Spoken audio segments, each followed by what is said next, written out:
Sometimes a hero comes out that's just a real treat to use, and this is one of them. Greetings and salutations, my name is Deltran, helping you create killing machines so that you can get the most out of Fire Emblem Heroes. Right now we're doing builds for Nephenee, the Fierce Halberdier. We're going to go over some build options for her matchups, but first let's get her digits. When we check out raw stats, I like to see 42 or more hit points, 35 in offensive stats, 32 in defensive stats, and we have a couple here that are making the mark. The hit points and the attack are really low, even compared to her contemporaries. She's towards the bottom there. Speed is really nice. The only person that's really beating her out is Brave Lucina, and that's not going to be the last time we compare her. Defense is really good. Resistance is not a dumpster fire, but it is pretty low. Nothing to worry about there, nothing new. Check out what she swings with. Slaying Lance. This is the first unit to have it. I am glad to see it, and I'm sure you are too. 14 might reduces cooldown. Enough said. It's the silent upgrade to Killer Lance. Moonbow is her highest level special skill. That's wonderful. That lets us know where we're going. And of course, with that cooldown that we have, it's only going to take one round to initiate. If we take a look at her passive, she has attack speed 2. This is sort of Swift Sparrow Jr. Of course, the nice thing about this is it always sticks around even whenever you're not initiating. So that's something that's pretty neat. It gives us that little boost. And of course, what we're really paying the price of admission for, Wrath. Wrath is amazing after she's been hit, after she's below 75 hit points. Every round, her special gets a cooldown trigger of -1, and when her trigger goes off for her special, assuming it deals damage, that's 10 damage. Boom. Amazing, wonderful skill. Let's take a look at her obituaries. 63, 3, and 102 against vanilla units. Here's the thing, is that doesn't really state the whole thing alone. You want to know what she could do whenever she's all charged up. Well, let me tell you, that's 116, 11, 41 after she takes that first hit. As long as she doesn't get that one hit that knocks her out completely, she's going to just start stomping all over the battlefield. There's a lot of great faces here that we see. I had a hard time picking what's going on here. Honestly, most of what you see here are the additional faces for whenever you are charged up, plus a couple of important ones that you got to begin with there towards the beginning. And then, of course, we have some people that we want to stay away from. Spoilers, you want to stay away from green mages. She is simply a joy to use. All you gotta do is put her on the battlefield with her default kit, and you're done. You don't have to think, you don't have to know anything. She has a high enough defense that she'll go ahead and take a hit to the face or two, high enough speed that she's not going to get doubled. She won't be doubling anything that's at the top of the PvP meta, but that's not a problem for the most part, especially since the majority of the fast units that she's worried about are red, so that doesn't matter. So she's going to go out there, handle her own, and then suddenly after she takes that one big hit, she's going to be triggering Moonbow off every single initiation. It's wonderful, and she has a strength that usually is relegated towards like special gem weapon users and like special weapon users and stuff like that. Yeah, her special is she kills things. So just go out there, have fun, put her on the field, and enjoy beating in things. Now, if we're talking about some upgrades for her, Fury 3 is probably one of the best upgrades that you could give her. Get rid of that A slot and put in Fury 3. This does a lot for you. Not only does it help you accelerate into Wrath, but it also will bring you to the point where you have a higher defense, and you just need that little bit of extra defense, a little bit of extra speed to stop being doubled from certain threats that are of the bow variety, and to be able to just pull through. It's such a wonderful skill. Fury 3 has never pulled off this much benefit it has for Nephenee. I'm just so impressed. Otherwise, you could go for a life and death too if you don't really care about defense.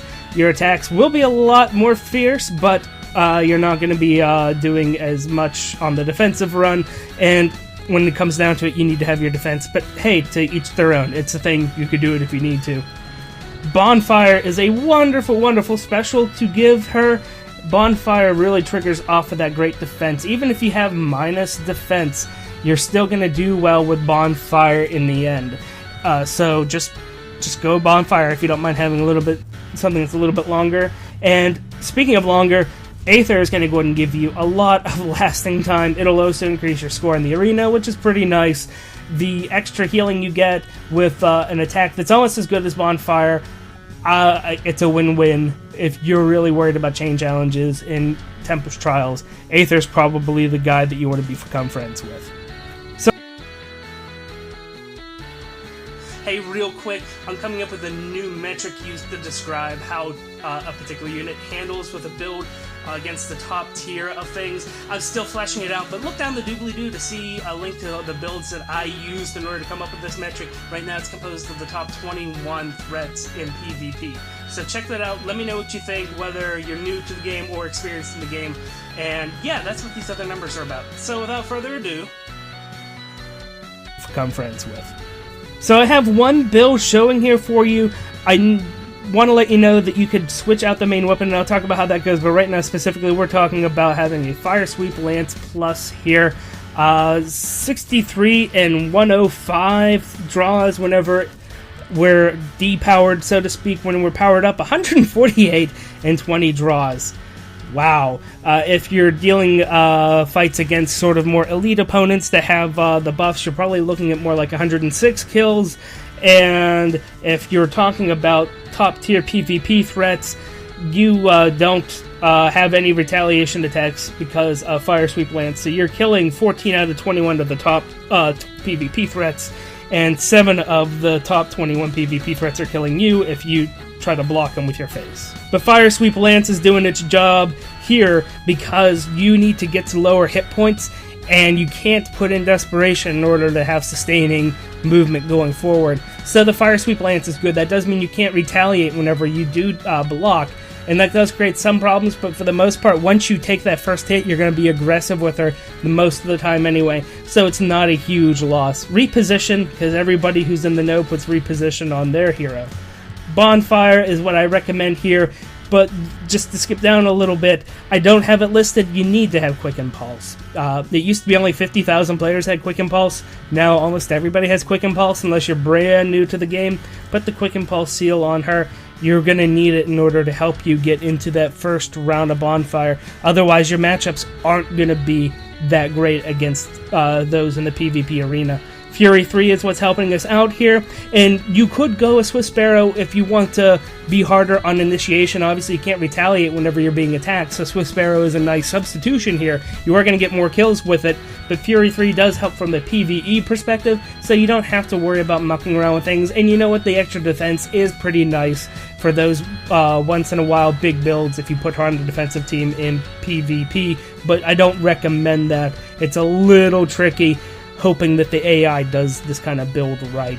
And then I have Savage below there. Of course, we left Wrath. That's still there, but I have Savage below there more or less to help out. That's a Flex C slot. Do whatever you want. I put Savage below there because Savage Blow is just fun.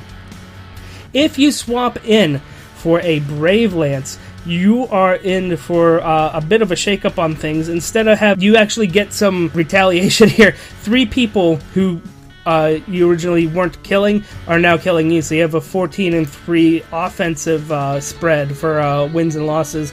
On the defense, instead of it being 0 and 7 like what we do with Fire Sweep, it is 1 and 6. If you stick with the Slaying Lance, things are a little bit safer because you're a little more aggressive, but honestly the matchup just isn't good. It's 10 and 3 for offensive stats, 4 and 6 for defensive blocking, so you get a few more people on defense. There's a couple people that do shift around as you do all of this. The only real notable one is that you do kill Lucina, Brave Lucina, on initiation with the Brave Lance setup.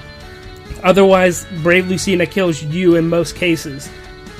Also, if you go with the Brave Lance setup or the Slaying Lance setup, keep Fury. You don't want to switch that out for Swift Sparrow. It's important.